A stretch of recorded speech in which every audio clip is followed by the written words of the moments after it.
আজকের ক্লাসে আমরা শুরু করছি ক্লাস 12-এর ফিজিক্যাল অপটিক্স। তো দেখো, আমরা আগে তো জিওমেট্রিক্যাল অপটিক্স পড়েই নিয়েছি। সেখানে আমরা দেখেছি যে জিওমেট্রিক্যাল অপটিক্সে যেটা করানো হয় যে জিওমেট্রি যেভাবে আমরা পড়ি, মানে বিভিন্ন রকম অ্যাঙ্গেল থাকবে বা বিভিন্ন রকম লাইন ড্রয়িং এর মাধ্যমে জিওমেট্রির সাহায্যে আমরা আলোকে সেখানে বর্ণনা করেছি, বা আলোর যে ধর্মগুলো যেরকম প্রতিফলন প্রতিসরণ সেইগুলো আমরা পড়েছি। তো সেকেন্ড যে পার্টটা রয়েছে আলো, সেখানে রয়েছে ফিজিক্যাল অপটিক্স। তো সেখানে কি হচ্ছে না, এখানে কিন্তু আমরা আলোকে আর আগের মতো কণা হিসাবে চিন্তা করব না। জিওমেট্রিক্যাল অপটিক্সে যেটা করা হয়েছে সেটা হচ্ছে যে আলোকে আমরা ধরে নিয়েছি সেটা একটা কণার মতো আচরণ করে, এবং একটা কণা বা কোনো একটা পিং পং বল ধরে নাও, সেটাকে যদি কোনো একটা প্লেনের ওপরে এরকম ভাবে ফেলা হয়, কি হবে, সেটা এখন ড্রপ খেয়ে উপরের দিকে উঠবে। তো সেটা নিয়েই আমরা আলোর প্রতিফলন চ্যাপ্টারটা পড়েছিলাম। তো এবার বলা হচ্ছে যেটা যে না, আলো কণার মতো আচরণ করে না, বরঞ্চ আলো একটা তরঙ্গের মতো আচরণ করে। মানে আমরা অ্যাকচুয়ালি করতে চাইছি যেটা, যে এই চ্যাপ্টারে আলোকে তরঙ্গের মতো ভাবতে চাইছি বা ব্যবহার করতে চাইছি। আলোর বিভিন্ন ধর্মগুলোকে আমরা তরঙ্গের সাহায্যে ব্যাখ্যা করতে চাইছি। তো ব্যাপারটা তাহলে দাঁড়াচ্ছে এরকম যে আলো সৃষ্টি হওয়ার জন্য প্রথমে যেটা দরকার সেটা কি না, সেটা হচ্ছে একটা আলোক উৎস। তার মানে আমাদের ভাবতে হবে যে কোথাও কোথাও একটা আলোক উৎস রয়েছে, ধরে নাও এটা একটা আলোর সোর্স। তো এই সোর্স থেকে আলো তরঙ্গের আকারে চারিদিকে ছড়িয়ে পড়বে, মানে এরকম একটা তরঙ্গের মতো করে এরকম ভাবে চারিদিকে বিভিন্ন মানে ইনফাইনাইট পসিবল ডিরেকশন রয়েছে, সেরকম ভাবে আলো চারিদিকে ছড়িয়ে পড়বে। তো সেই অনুযায়ী প্রথম হাইগেন্স বলে একজন সায়েন্টিস্ট, তিনি আলোকে তরঙ্গের মতো চিন্তা করে একটা তত্ত্ব দিয়েছিলেন। এবং শুধুমাত্র আলোর জন্য না, হাইগেন্সের এই নীতি কিন্তু বিভিন্ন জিনিসের জন্যই, মানে তরঙ্গ তত্ত্ব সম্পর্কিত, মানে তরঙ্গের জন্য যেরকম সত্যি, তেমনি তরঙ্গের মতো যে সমস্ত ফিজিক্যাল কোয়ান্টিটি যারা তরঙ্গের মতো বিহেভিয়ার করে তাদের জন্য সত্যি।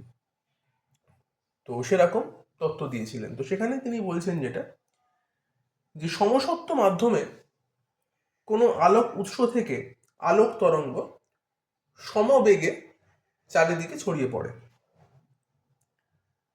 যে কোনো মুহূর্তে এই যে ধাবমান তরঙ্গগুলো, সেগুলো একটা গোলকের তলে পৌঁছায়।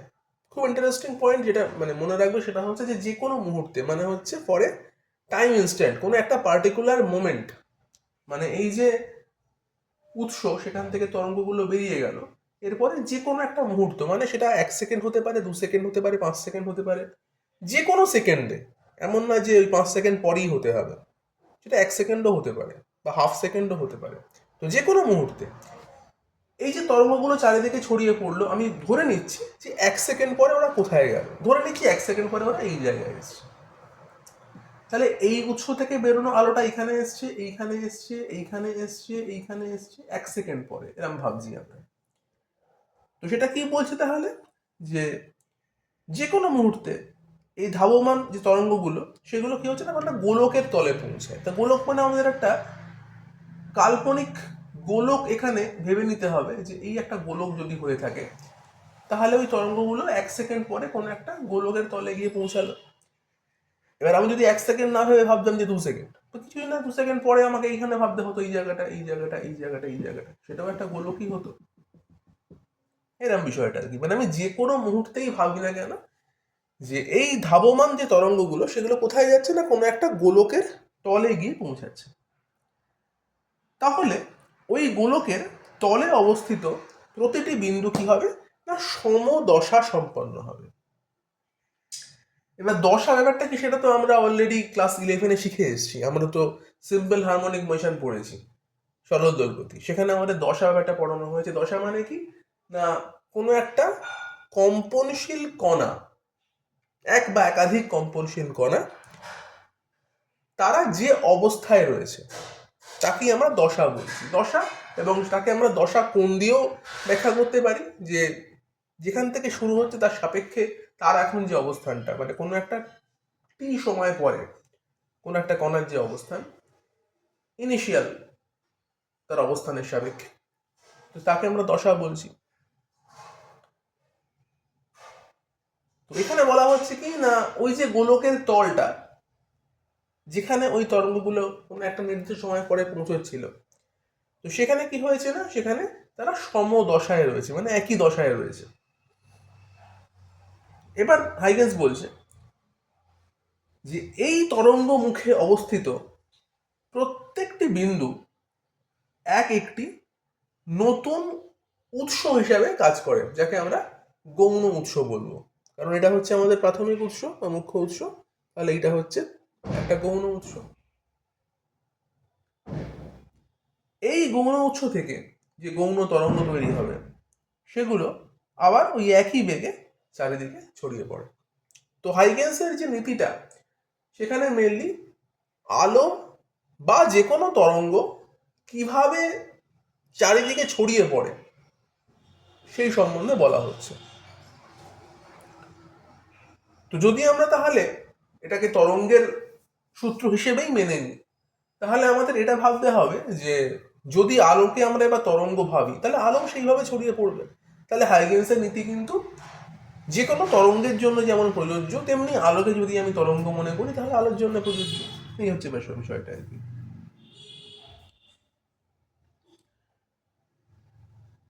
তো কেন এগুলো আনতে হওয়ার ব্যাপারটা হচ্ছে কি, যে আমরা তো আলোকে যেরকম আগে জিওমেট্রিক্যাল অপটিক্স দিয়ে খুব ভালো করে বুঝেছিলাম, যে প্রতিফলন বোঝানো হয়ে গেছিল, প্রতিসরণ বোঝানো হয়ে গেছিল। তো তারপরে আমরা হঠাৎ করে কেন আলোকে হঠাৎ তরঙ্গ ভাবছি? তার কারণ হচ্ছে, দেখো, যে আলোর এমন কিছু ধর্ম রয়েছে, যেমন তার মধ্যে হচ্ছে কি না ব্যতিচার, বা তার মধ্যে হচ্ছে অপবর্তন বা সমাবর্তন। এগুলোর সঙ্গে হয়তো আমাদের খুব একটা ভালো পরিচিত নেই, আমরা আগে 9-10 যখন পড়েছি এগুলো আমাদের জানানো হয়নি।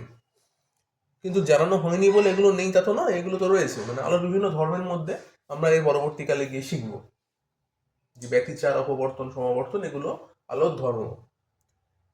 তো সেই যে ধর্মগুলো, সেগুলোকে কিন্তু জিওমেট্রিক্যাল অপটিক্স দিয়ে ব্যাখ্যা করা যায় না। তো তার ফলে তখন চিন্তা করা হয়েছিল যে আলো নিশ্চয়ই তাহলে তরঙ্গের মতো আচরণ করে, এবং আলোকে যদি আমি তরঙ্গের মতো ভেবে নিই, তাহলেই একমাত্র আমরা কিন্তু ওই তিনটে জিনিস, মানে ব্যতিচার, অপবর্তন, সমাবর্তনকে ব্যাখ্যা করতে পারবো। এবার তখন মনে প্রশ্ন এলো, তাহলে কি প্রতিফলন প্রতিসরণকেও আমরা কি এই তরঙ্গ তত্ত্বের সাহায্যে ব্যাখ্যা করতে পারি? তো নিশ্চয়ই পারি। তো সেটাও তাহলে কিন্তু আমাদের এবার প্রমাণ করতে হবে। মানে যদি আলো সত্যি তরঙ্গের মতো আচরণ করে, তাহলে তা নিশ্চয়ই প্রতিফলন প্রতিসরণকেও ব্যাখ্যা দেবে, শুধুমাত্র ব্যতিচার, অপবর্তন, সমাবর্তনকে ব্যাখ্যা দেবে না। ওটা তো দেবেই, তার সঙ্গে সঙ্গে প্রতিফলন প্রতিসরণ, যেটা আমাদের মেন, মানে আলোর মেন ধর্ম তো ওটাই। আমরা প্রথমে আলো বলতে কি বুঝি? প্রতিফলন প্রতিসরণ বুঝি। তো সেই দুটোকে তো ব্যাখ্যা দিতেই হবে, না হলে তো মানে তরঙ্গ তত্ত্বটার মানে সার্থকতা নেই সৃষ্টি করার, তাই না? তো সেই কারণে আমরা কিন্তু এই তরঙ্গ তত্ত্বের সাহায্যে প্রতিফলনের প্রমাণ করব, এবং একই সঙ্গে প্রতিসরণের প্রমাণটাও করব। তো তার আগে আমরা এই ব্যাপারটাকে, যেটা এক্ষুনি বললাম, এটাকে আর একটু ভালো করে একটু ডিপে গিয়ে বুঝি যে কি বলছে এখানে। দেখতে পেলে যে হাইগেন্সের নীতিতে দুটো পার্ট রয়েছে। একটা পার্ট হচ্ছে কি না, আলোর উৎস থেকে আলো যখন সৃষ্টি হলো তখন তরঙ্গের মতো চারিদিকে ছড়িয়ে পড়লো, এবং কি হচ্ছে না, একটা নির্দিষ্ট সময় পরে সে একটা গোলকের তলের মুখে গিয়ে পৌঁছাচ্ছে, এই হচ্ছে বলেছে। তো প্রথমেই যখন ডেফিনেশনটা শুরু হচ্ছে আর হাইগেন্সের নীতি শুরু হচ্ছে, সেখানে বলা হচ্ছে, দেখো, সমসত্ব মাধ্যম বা আইসোট্রপিক মিডিয়াম। তো আমাদের ফিজিক্সে এই আইসোট্রপিক বা সমসত্ব, এই ব্যাপারটা কিন্তু খুব মানে ইন্টারেস্টিং এবং ইম্পর্টেন্ট একটা জিনিস। মিডিয়াম মেনলি দু রকমের হয়ে থাকে, একটা আইসোট্রপিক বা সমসত্ব, আর একটা ডিসপারসিভ বা অসমসত্ব। তো এই দু রকম মানে কি? এর মানে হচ্ছে যে সমসত্ব মাধ্যম যেটা হবে, তার মধ্যে আলো বা যে কোনো তরঙ্গ যখন অতিক্রম করবে, তখন তার গতিবেগ বলো বা তার শেপ বলো, মানে তাকে দেখতে যেরাম সেটা, সেগুলো পাল্টাবে না যদি সে সমসত্ব মাধ্যম দিয়ে অতিক্রম করে যায়। ধরে নেওয়া যাক একটা তরঙ্গকে আমি এইরকম ভাবে দেখাচ্ছি, তো সে একটা সমসত্ব মাধ্যমের মধ্য দিয়ে অতিক্রম করে যাচ্ছে। তো যখন এই মাধ্যমটা থেকে সে বেরিয়ে গেল, তখনও দেখতে পাবো যে তার শেপটা কিন্তু ওই একই রকম রয়েছে। এখানে যেরকম শেপের যে ডিস্টেন্স ছিল, এখানেও সেই ডিস্টেন্স এক। যে বেগ নিয়ে সে বেরিয়েছিল, এখানেও সেই একই বেগ নিয়ে সে বেরোবে। এবার যদি আমরা এটাকে সমসত্ব না ভেবে ভাবি ডিসপারসিভ মিডিয়াম, ধরো এটা ডিসপারসিভ মিডিয়াম, অসমসত্ব মাধ্যম, এবং লাইটটা বা ওয়েভটা এরকম একটা ওয়েভের নেচার ছিল। যখন বেরোবে দেখতে পাবো যেটা যেটা হবে, হয়তো ওয়েভটা দেখা গেল যে এরকম কোনো একটা হিসাবে বেরোলো, মানে এটা লম্বা হয়ে গেছে, এটা সরু হয়ে গেছে, এমন হতে পারে। বা হয়তো খুব ছোট হয়ে গেল, এরকম একটা কিছু হয়ে গেল, এমন হতে পারে। তার বেগটাও পাল্টে যেতে পারে, যে বেগ নিয়ে সে যাচ্ছিল সেই বেগটা হয়তো পাল্টে গেল, এরকমটাও হতে পারে। তো যাই জন্য আমাদের ফিজিক্সে আমরা কোন মিডিয়ামের জন্য কাজ করছি সেটা আমাদের ভীষণ ইম্পর্টেন্ট। কারণ মিডিয়াম যদি ভালো না হয়, মিডিয়াম যদি ঠিক না হয়, তাহলে তো আমরা যে আউটপুটটা পাওয়ার চেষ্টা করছি সেটা পাবো না। মানে একটা ওয়েভকে আমি পাঠাচ্ছি একটা মিডিয়ামের মধ্য দিয়ে, এবার মিডিয়ামটা এমন অদ্ভুত যে ওয়েভটার নেচারটাকে সে বদলে দিল, ওয়েভের প্রকৃতি চেঞ্জ হয়ে গেল, তাহলে তো আমাদের সেই মিডিয়াম নিয়ে কাজ নেই, তাই না? তো সেরকম ব্যাপারটা আর কি। তো সেই জন্য আমাদের প্রথমেই সমসত্ব মাধ্যম ব্যাপারটা বলে নিতে হবে, কারণ যে কোনো মাধ্যম দিয়ে মধ্যে দিয়ে যদি আমরা এই টেস্টটা করতে যাই, তাহলে কিন্তু সেই টেস্টটা ঠিকঠাক হবে না। এই হচ্ছে ব্যাপার।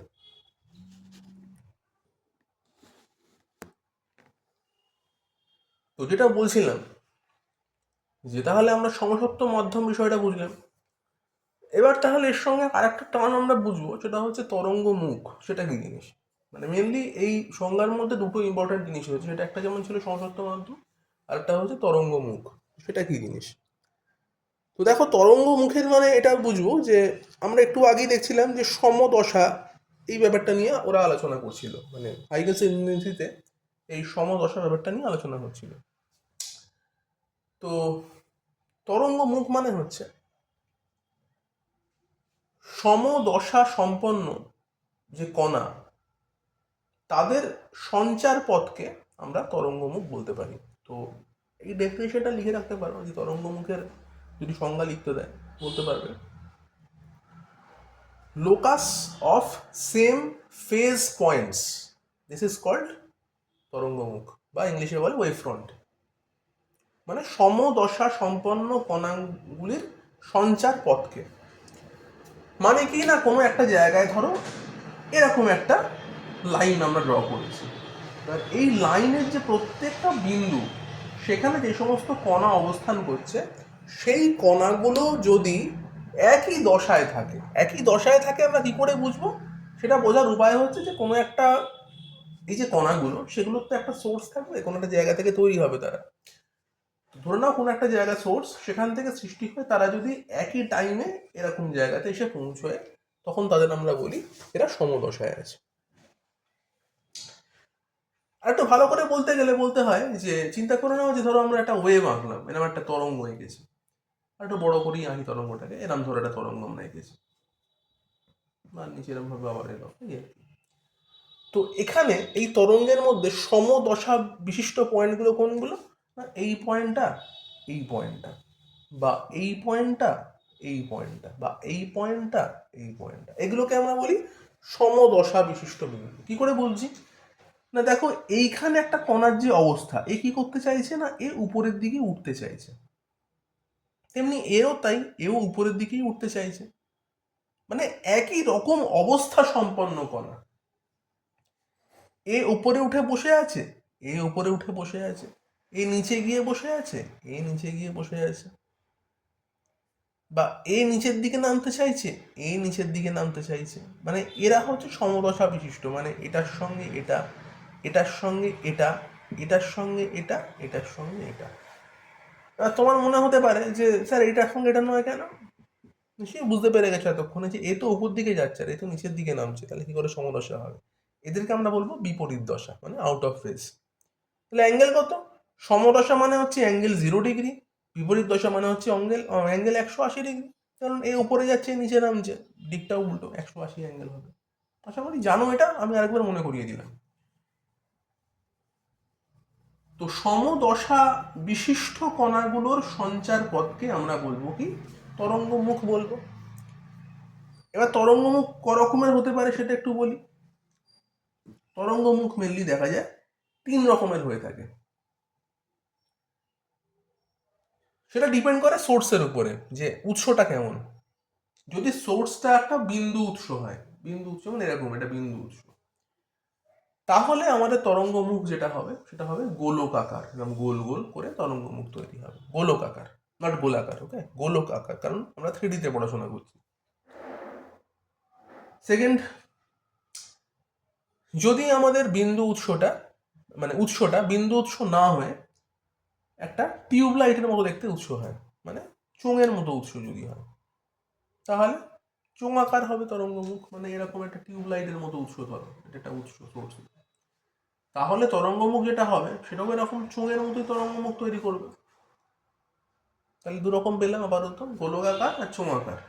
আর 3 নম্বর হচ্ছে যে যদি অসীম দূরত্ব থেকে লাইট আসে, ইনফাইনাইট থেকে লাইট আসছে, অসীম দূরত্ব থেকে লাইট আসছে, তখন যেটা হবে এরকম একটা তলের মতো আকার নেবে তরঙ্গমুখটা, তখন তাকে আমরা বলবো সমতল তরঙ্গমুখ। তাহলে এই 3 রকমের মেনলি তরঙ্গমুখ হতে পারে। আচ্ছা, তরঙ্গমুখের ধর্মগুলো একটু বলি, কি কি ধর্ম হয়, মানে কি দেখে বুঝবো যেটাই তরঙ্গমুখ, কারণ অনেক কিছুই তো এরকম চোঙাকার গোলকাকার দেখতে হতেই পারে। তো ধর্ম কি কি? তো প্রথম ধর্ম হচ্ছে তরঙ্গমুখের যে কোনো বিন্দুতে আমরা যদি একটা অভিলম্ব অঙ্কন করি, নর্মাল টানি যদি, তাহলে সেটা ওই বিন্দুতে তরঙ্গের বেগের অভিমুখ নির্দেশ করবে। মানে আমি যদি এই গোলকটার উপরে একটা অভিলম্ব টানি, তাহলে সেটা আমায় কি বলবে না, যে তরঙ্গটা এখান থেকে বেরোচ্ছিল সেটা কোন দিকে যাচ্ছে তার বেগের অভিমুখকে নির্দেশ করবে, এটা দেখে বুঝবে। সেকেন্ড হচ্ছে কোনো তরঙ্গের বেগ বলতে আমরা অ্যাকচুয়ালি তরঙ্গমুখের বেগকেই বোঝাচ্ছি। তার মানে তরঙ্গের বেগ যদি ভি হয় তাহলে তরঙ্গমুখের বেগটাও ভি হবে। আচ্ছা, তরঙ্গমুখ গোলীয় কিংবা সমতল যাই হোক না কেন, পরপর দুটো একই দশা বিশিষ্ট তরঙ্গমুখের যে লম্ব দূরত্ব সেটা হচ্ছে ওই তরঙ্গের তরঙ্গ দৈর্ঘ্য। দেখো আমরা একটু আগেই একটা গ্রাফ টেনেছিলাম, এরকম একটা গ্রাফ, এরকম একটা তরঙ্গ দেখিয়েছিলাম। তো সেখানে বলেছিলাম যে এইটা আর এইটা এরা সমদশা বিশিষ্ট। এবার আমরা তরঙ্গ দৈর্ঘ্যের সংজ্ঞা হিসেবে কি জানি না, দুটো একই দশা বিশিষ্ট কণার মধ্যেকার দূরত্বকে আমরা বলি তরঙ্গ দৈর্ঘ্য ল্যামডা, তাই তো? তার মানে কি হচ্ছে না, এইখানে যে বিন্দুটা রয়েছে আর এখানে যে বিন্দুটা রয়েছে, এ সমদশা বিশিষ্ট, এও সমদশা বিশিষ্ট, মানে এর সঙ্গে এ সমদশা বিশিষ্ট। তার মানে এদের মাঝের যে গ্যাপটা সেটা কিন্তু তরঙ্গ দৈর্ঘ্যের গ্যাপের সঙ্গে সমান হবে, মানে ল্যামডার সঙ্গে সমান হবে, এটা বলছে। মানে পরপর দুটো সমদশা বিশিষ্ট তরঙ্গমুখের দূরত্ব হচ্ছে ল্যামডা। তাহলে এই 3টে আমরা মেন পয়েন্ট বললাম। আর আরেকটা বলা যেতে পারে, সেটা হচ্ছে যে তরঙ্গমুখের উপর অবস্থিত যে কোনো দুটো বিন্দুর দশা পার্থক্য শূন্য হবে, কারণ একই দশায় রয়েছে তারা, মানে এখানে যে কণাটা রয়েছে, এখানে যে কণাটা রয়েছে, এখানে যে কণাটা রয়েছে, সবাই তো একই দশায়, দশা পার্থক্য শূন্য হবে সেই জন্য। এই হচ্ছে ব্যাপার। আচ্ছা, আমরা আবার হাইগেন্সের নীতিতে ফিরে যাই এবং নীতিটাকে আর একটু ভালো করে ব্যাখ্যা করি।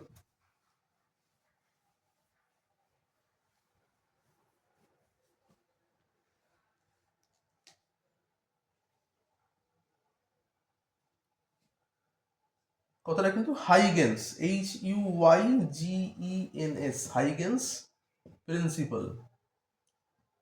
অনেকে আবার জিনিসটাকে হাইজেনবার্গ বলে, তা কিন্তু নয়, এটা কিন্তু ভুল হবে। হাইগেন্স, হাইজেন্সও বলতে পারো, বাট হাইগেন্স নট হাইজেনবার্গ, আলাদা, দুজন আলাদা লোক। তো এটা হচ্ছে হাইগেন্স প্রিন্সিপালস অফ ওয়েভ। তো হাইগেন্সের নীতি অনুযায়ী দেখো বলা হচ্ছে কি, যে আমি আগে একবার বললাম, জাস্ট এবার ব্যাখ্যাটা করব, যে আমাদের কাছে একটা আলোক উৎস রয়েছে যাকে আমরা ধরো এরকম একটা সোর্স হিসাবে বলছি। তো সেই সোর্সের থেকে, এবং অবশ্যই মাধ্যমটা সমসত্ব মাধ্যম, আলোক রশ্মি সমবেগে চারিদিকে ছড়িয়ে পড়বে, এইটা বলা হচ্ছে। এবার সমবেগে যখন ছড়িয়ে পড়ছে তখন নির্দিষ্ট সময় পরে সবাই, মানে যে সমস্ত আলোকগুলো ছড়িয়ে পড়লো তারা সবাই নিশ্চয়ই এরকম একটা তলে গিয়ে পৌঁছবে, একটা গোলকের তলে গিয়ে পৌঁছবে। এবার তার মানে দেখো একটু আগে আমরা যেরকম তরঙ্গ মুখ নিয়ে আলোচনা করলাম, তাহলে বুঝতেই পারছো যে এই যদি আমাদের একটা বিন্দু উৎস হয়ে থাকে, তাহলে তাকে কেন্দ্র করে তার চারিদিকে যদি আমি একটা গোলক কল্পনা করি, তাহলে সেই গোলকটা কি? এটা একটা তরঙ্গমুখ বা গোলকাকার তরঙ্গমুখ। তাহলে সেই তরঙ্গ মুখের উপরে এসে এই সমস্ত লাইটগুলো এসে পড়ছে। ধরো এখানে একটা লাইট এসে পড়লো, এখানে একটা লাইট এসে পড়লো, এখানে একটা লাইট পড়লো, এই গেল, এই একটা এলো, এরকম এইভাবে লাইটগুলো এসে পড়ছে। তো নীতি অনুযায়ী বলা হচ্ছে যেটা, যে প্রত্যেকটা বিন্দু সমদশা সম্পন্ন। অবশ্যই যদি একটা তরঙ্গ মুখের উপরে এসে পড়ে, তো তরঙ্গ মুখের উপরে থাকা প্রত্যেকটা বিন্দু তো সমদশা সম্পন্ন হবে। তাহলে এই গেল আমাদের ফার্স্ট পার্টটা। হাইগেন্সের নীতি দেখবে বইয়ে এক ঢালা লেখা রয়েছে, মানে একসঙ্গে পুরোটা লেখা রয়েছে। তো পুরোটা একসঙ্গে লিখবে না, দুটো প্যারাগ্রাফ করে লিখবে। প্রথমটা হচ্ছে সমসত্ব মাধ্যম থেকে শুরু করবে, করে যেখানে অবধি বলা হচ্ছে যে গোলকের তল হলো তরঙ্গমুখ, এই অবধি প্রথম প্যারাগ্রাফ লিখবে। সেকেন্ড প্যারাগ্রাফে লিখবে কি, যে এই তরঙ্গমুখে অবস্থিত প্রত্যেকটা বিন্দু হচ্ছে এক একটা নতুন উৎস, যাকে আমরা গৌণ উৎস বলছি। তাহলে এই যে এগুলো উৎসগুলো একটা গৌণ উৎস, সেখান থেকে কিন্তু লাইট আবার চারিদিকে এরকমভাবে ছড়িয়ে পড়বে এবং তারা একটা গিয়ে আবার একটা গোলকের মুখে গিয়ে পড়বে। তো আমি একটা কাজ করছি, এই বিন্দুগুলোর চারিদিকে, মানে বিন্দুগুলোকে কেন্দ্র করে একটা করে গোলক আমি এখানে অঙ্কন করে ফেলছি। ধরো একটা গোলক, গোলকগুলোকে আঁকছি, এরকমভাবে গোলক আঁকছি ধরো। তো এখান থেকে যে লাইটগুলো যাচ্ছে, লাইটগুলো যেগুলো বেরোচ্ছে, সেগুলো আবার গোলকের কেন্দ্রে গিয়ে পৌঁছচ্ছে।